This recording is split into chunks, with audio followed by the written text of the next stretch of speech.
दोस्तों, मेरा नाम है राम वर्मा और स्वागत है आपका CG education news YouTube channel पर। अगर आप इस चैनल पर पहली बार आए हैं तो चैनल को सब्सक्राइब करके बेल आइकन बटन दबाना ना भूलिए, क्योंकि यहाँ पर आपको इसी तरह की लेटेस्ट नोटिफिकेशन जो कि शिक्षा से जुड़ी हुई है, छत्तीसगढ़ से जुड़ी हुई है, वो लगातार आपको इसी चैनल पर मिलती रहे। इस वीडियो में आपको यहाँ पर 8 अगस्त तक की छत्तीसगढ़ की शिक्षा से जुड़ी हुई अभी छत्तीसगढ़ की कॉलेजों में जो एडमिशन चल रही है अलग अलग शहरों के और अलग अलग यूनिवर्सिटी की, तो उसकी हम बात करेंगे कि क्या है एडमिशन प्रोसेस, अभी तक कितनी सीटें भरी है, पूरा डिटेल में हम लोग देखेंगे। मेरिट लिस्ट के बारे में, खाली सीटों की जानकारी, तो वीडियो को एंड तक जरूर देखिएगा। इसमें आपके कॉलेज का भी नाम शामिल हो सकता है, तो पूरा वीडियो जब आप एंड तक देखेंगे तभी आपको पूरी जानकारी मिल पाएगी। तो चलिए फटाफट शुरू करते हैं। पहली खबर हम लेते हैं बिलासपुर के सेंट्रल यूनिवर्सिटी के लिए। तो 12वीं पास करने वाले स्टूडेंट जो है एडमिशन को लेकर कंफ्यूजन है उनको, क्योंकि प्रदेश के एकमात्र सेंट्रल यूनिवर्सिटी CUET में शामिल हो गए। यूनिवर्सिटी के बजाय इस बार जो है NTA प्रवेश परीक्षा ले रहा है। ऐसे में स्टूडेंट स्टेट यूनिवर्सिटी में प्रवेश लेने की जगह CUET के नतीजे का इंतजार कर रहे थे। अब दूसरी बार NTA ने तारीख बढ़ा दी है। अब परीक्षा 24 से 28 अगस्त के बीच होगी, जबकि अटल यूनिवर्सिटी सहित प्रदेश के अन्य यूनिवर्सिटी में एडमिशन की लास्ट डेट जो है 16 अगस्त रखी गई है। ऐसे में जो छात्र CUET में पास नहीं हो पाएंगे उनको स्टेट यूनिवर्सिटी में भी एडमिशन नहीं मिलेगा। इसको लेकर स्टूडेंट जो है कंफ्यूजन में है। इधर अटल यूनिवर्सिटी ने छात्रों की परेशानी और मांग को देखते हुए ऐसे कॉलेजों में आवेदन के लिए पोर्टल खोल रही है जहां सीटें खाली है। 9 अगस्त तक 50 कॉलेजों का पोर्टल खुला है। ठीक है, 9 अगस्त तक आप लोग उसमें अप्लाई कर सकते हैं। CUET के प्रवेश परीक्षा के लिए अब NTA नया प्रवेश पत्र जारी करेगा। NTA ने कहा कि पुराना जो एडमिट कार्ड है वो काम नहीं आएगा। नया एडमिट कार्ड पर परीक्षा का समय और स्थान लिखकर जारी किया जाएगा। इसे ही परीक्षार्थी परीक्षा में शामिल होने के लिए अपने साथ लाएंगे। ठीक है, और यहाँ पर दूसरी खबर हम महासमुंद से लेते हैं, जो कि यहाँ के जो कॉलेज है परसू यूनिवर्सिटी से संबंध है। तो महाविद्यालय के पहले राउंड में एडमिशन की तारीख अब समाप्त हो गई है, वही साथ ही दूसरे राउंड के लिए ऑनलाइन आवेदन की प्रक्रिया भी समाप्त हो गई है। पहले चरण में जब जारी मेरिट सूची में जिले के कॉलेजों में पूरी सीट नहीं भर पाई है, जबकि 14,000 से अधिक आवेदन प्राप्त हुए थे। 4,000 सीटें जिले के महाविद्यालयों में है। एडमिशन का आंकड़ा देखें तो मात्र 25% ही है।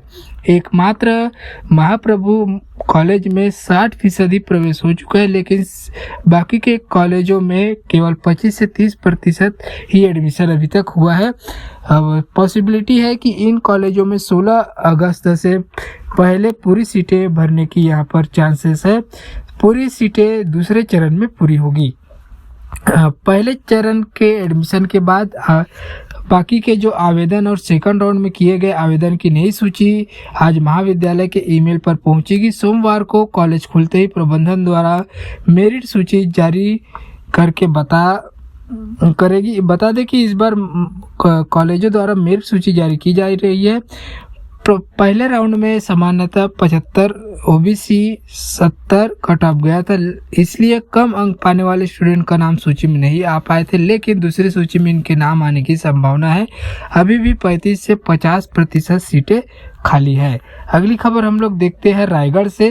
तो रायगढ़ के कॉलेजों के लिए तो दूसरी लिस्ट रविवार को जारी की गई, जिसमें 80% से कम अंक पाने वाले स्टूडेंट को दाखिला मिल सकेगा। तीसरी मेरिट लिस्ट 12 अगस्त तक आएगी। माना जा रहा है कि BSc, BCom और BA में पिछले साल की तुलना में कट ऑफ 10% का अंतर है।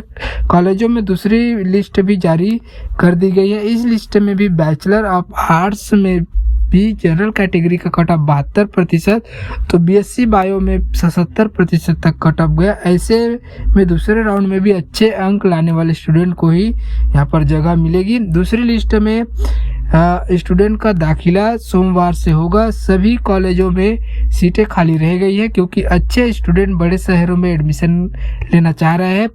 कंपटीशन एग्जाम का माहौल बिलासपुर, रायपुर और भिलाई में बेहतर होने के कारण बड़ी संख्या में स्टूडेंट्स ग्रेजुएशन के लिए इन शहरों के कॉलेजों में एडमिशन लेते हैं। सेकंड मेरिट लिस्ट वालों को 12 अगस्त तक का समय मिलेगा, इसके बाद भी सीटें खाली रही तो तीसरी लिस्ट 13 अगस्त को निकाली जाएगी। 16 16 अगस्त तक एडमिशन लेना होगा। तीसरी लिस्ट के बाद 16 अगस्त को ही ओपन सीट रखी जाएगी। खाली सीटों पर ओपन एडमिशन होंगे। जिन कॉलेजों में सीटें है उसके बावजूद भी खाली रह जाती है तो कुलपति की अनुमति से 26 अगस्त तक एडमिशन दिया जाएगा। केजी कॉलेज की स्थिति के बारे में बात करते हैं तो बीएससी बायो में जनरल 77, ओबीसी 76, एसटी 63.2 और एससी में 71.6% कट ऑफ रहा। बीए में जनरल कैटेगरी 72.39, ओबीसी में 69.4, एसटी में 61.37, एससी में 66.6 कट ऑफ वाले स्टूडेंट को एडमिशन मिलेगा। बीकॉम में भी जनरल कैटेगरी में 82, ओबीसी में 79.8, एससी में 70.2 और एसटी में 59.4 कट ऑफ गया है। पीडी कॉलेज की बात करें तो बीए में 73.2, ओबीसी में 71.4, एससी में 68.95, एसटी में 64% रहा। कॉमर्स में बीकॉम में जनरल 70.8, ओबीसी में 68.6, एसटी में 44.8, एससी में 55.6 कट ऑफ रहा। दोनों कॉलेजों में कट ऑफ 70% है उससे ऊपर है। तय तिथि के बाद खाली सीटों के लिए तीसरी लिस्ट निकाली जाएगी। यहाँ पर जो 65% से कम जो जिनको मिले हैं उनकी जो है एडमिशन पर यहाँ पर संदेह हो रहा है, क्योंकि अब वो बाद में 12 अगस्त के बाद ही समझ में आएगा कि क्या होता है, इनका नाम आता है कि नहीं लिस्ट में। अगली खबर हम लोग यहाँ पर देखते हैं तो भिलाई से, जो कि यहाँ के कॉलेजेस हेमचंद यादव विश्वविद्यालय से संबंध है। तो यहाँ पर सरकारी और प्राइवेट कॉलेजों में पीजी में साइंस विषयों की अभी तक सिर्फ 60% सीटें ही भरी है। 40% सीटों को स्टूडेंट का इंतजार है और कुल सीटों की 32% सीटें अनुसूचित जनजाति के वर्ग के उम्मीदवारों के लिए सुरक्षित रखी गई है। साइंस के लगभग सभी विषयों में एसटी श्रेणी की अधिकांश सीटें खाली है। इनके लिए साइंस कॉलेज में दूसरी सूची जारी करने की तैयारी है तो गर्ल्स कॉलेज में तीसरी सूची, वहीं कला विषयों में एडमिशन के लिए सोमवार को पहली सूची जारी की जाएगी। हेमचंद यादव विश्वविद्यालय ने बीए, बीकॉम और बीएससी अंतिम के नतीजे घोषित करने के बाद प्रथम सेमेस्टर में प्रवेश के लिए विद्यार्थियों से आवेदन के लिए पोर्टल खोला था। इसके शुरुआती दौर में दुर्ग संभाग से बाहर के भी विद्यार्थियों ने आवेदन किया, वहीं एक विद्यार्थियों ने 5 विषयों के लिए आवेदन किया है। इनमें से अधिकांश के नाम एक से अधिक विषयों की पहली सूची में आए हैं। छात्र छात्राओं ने अपनी रुचि के अनुसार किसी एक विषय में प्रवेश लिया और अन्य विषय में उनके नाम वाले स्थान खाली रह गए। इसके अलावा एसटी वर्ग की सीटें भी खाली है। अभी तक MSc first semester physics, chemistry, maths, botany और जूलॉजी की 60% सीटों में विद्यार्थियों ने एडमिशन लिया है। एमएचएससी प्रथम सेमेस्टर में भी 70% विद्यार्थियों ने प्रवेश लिया है।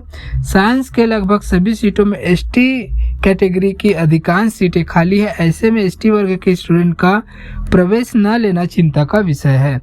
अगली खबर हम लोग देखते हैं बालोद से। तो जिले के लीड शासकीय घनश्याम सिंह गुप्त सहित 19 कॉलेजों में प्रवेश प्रक्रिया चल रही है। पहली मेरिट लिस्ट के आधार पर फर्स्ट ईयर के रिक्त सीटों में एडमिशन लेने की अंतिम तारीख सोमवार को निर्धारित की गई है। इसके बाद की खाली सीट होने की स्थिति में कॉलेज प्रबंधन 10 अगस्त को दूसरी लिस्ट जारी करेंगे। कन्या कॉलेज बासिन सहित कई कॉलेज में दूसरी लिस्ट जारी की जाने की नौबत नहीं आएगी, क्योंकि कम आवेदन मिले हैं। इधर कम आवेदन आने की जानकारी मिलने के बाद दुर्ग विश्वविद्यालय ने एडमिशन का पोर्टल दोबारा खोल दिया है, ताकि ऐसे छात्र छात्राएं जो 31 जुलाई तक किसी कारणवश आवेदन नहीं कर पाए हैं वे आवेदन कर प्रवेश ले सकेंगे। स्टूडेंट को 11 अगस्त तक ऑनलाइन आवेदन करने का मौका दिया गया है, जिसके बाद प्रबंधन की ओर से मेरिट लिस्ट जारी कर 16 अगस्त तक एडमिशन की प्रक्रिया पूरी की जाएगी। कन्या कॉलेज में बीकॉम में 90 सीट निर्धारित है, जिसमें एडमिशन के लिए 33 आवेदन मिले हैं। वही बीएससी गणित में 90 सीट है, जिसके लिए 41 आवेदन मिले हैं। बीए के 90 सीट पर एडमिशन के लिए 139 छात्राओं ने आवेदन किया है। वही बीएससी बायो की 90 सीट पर एडमिशन के लिए 134 छात्राओं ने आवेदन किया है। गुरूर ब्लॉक के नवीन कॉलेज बासिन में बीए में 90 सीट के लिए 33 आवेदन, बीएससी में 90 सीट के लिए 23 और बीकॉम में 90 सीट के लिए 7 आवेदन मिले हैं। इस लिहाज से तीनों संकाय में 270 सीटों के लिए मात्र 76 स्टूडेंट ने ऑनलाइन आवेदन किया है। हाँ, फिलहाल स्थिति यहाँ है कि सभी संकाय की निर्धारित सीट की तुलना में कम आवेदन मिले हैं। अगली खबर यहाँ पर देखते हैं हम लोग तो बिलासपुर से। तो अटल बिहारी वाजपेयी यूनिवर्सिटी से संबद्ध प्राइवेट कॉलेज कोरोना के 2 साल बाद फिर 20% फीस बढ़ा दी है। सरकारी कॉलेज नियमित शिक्षक नहीं होने के कारण सेल्फ फाइनेंस के तहत कोर्स शुरू कर रहे हैं और प्राइवेट कॉलेज की तरफ फीस ले रहे हैं। सीएमडी, डीपी, विप्र, पीएनएस कॉलेज ने बीकॉम की फीस 13,000 से बढ़ाकर 15,500 रुपये कर दी है। इसके अलावा बीएससी की फीस 18,000 से 20,000 रुपये, बीए की 7,500 से 10,000 रुपये कर दी गई है। ऐसे में स्टूडेंट परेशान है कि वे एडमिशन कहाँ ले। पहले छात्र मेरिट लिस्ट में नाम आने का इंतजार कर रहे थे, अब नाम आने के बाद फीस कम करने को लेकर प्रबंधन का चक्कर लगा रहे हैं। प्रबंधन भी इस बार न ही फीस कम कर रहा है और न ही 2 किस्तों में जमा करने की रियायत दे रहा है। ऐसे में मेरिट लिस्ट के आधार पर एडमिशन की तारीख खत्म होती जा रही है। छात्र एडमिशन नहीं ले पा रहे। अभी तक यूजी फर्स्ट ईयर में महज 5% और सेकंड ईयर और फाइनल ईयर में 52% स्टूडेंट ने एडमिशन लिया है। 1 जुलाई से कक्षाएं शुरू होनी थी पर कॉलेजों में अभी तक शुरू नहीं हो पाई है। इसका कारण छात्रों का एडमिशन नहीं लेना है। वही कॉलेज में शिक्षक भी नहीं है। कोरोना के समय एडहॉक शिक्षकों को कॉलेज से निकाल दिया गया था। नए शिक्षकों की भर्ती नहीं की गई। लाइब्रेरी में पिछले 3 साल से नए सिलेबस के अनुसार किताबें नहीं है।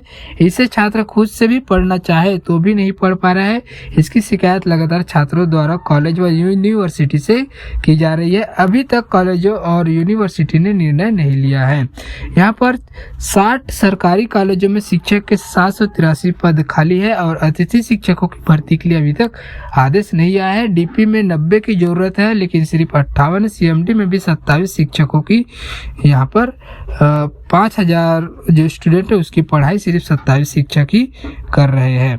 सभी जगह यहाँ पर शिक्षकों की कमी है लेकिन फीस को फिर भी बढ़ाया जा रहा है। तो ये है आज की डेट में छत्तीसगढ़ की शिक्षा से जुड़ी तमाम खबरें। ये वीडियो आपको कैसी लगी? अच्छी लगी हो तो लाइक कीजिए और अपने सभी दोस्तों को शेयर कीजिए और ऐसे ही लेटेस्ट अपडेट रेगुलर पाने के लिए चैनल को सब्सक्राइब करके बेल आइकन बटन जरूर दबाएगा। मिलते हैं एक नए नोटिफिकेशन के साथ एक नए वीडियो में।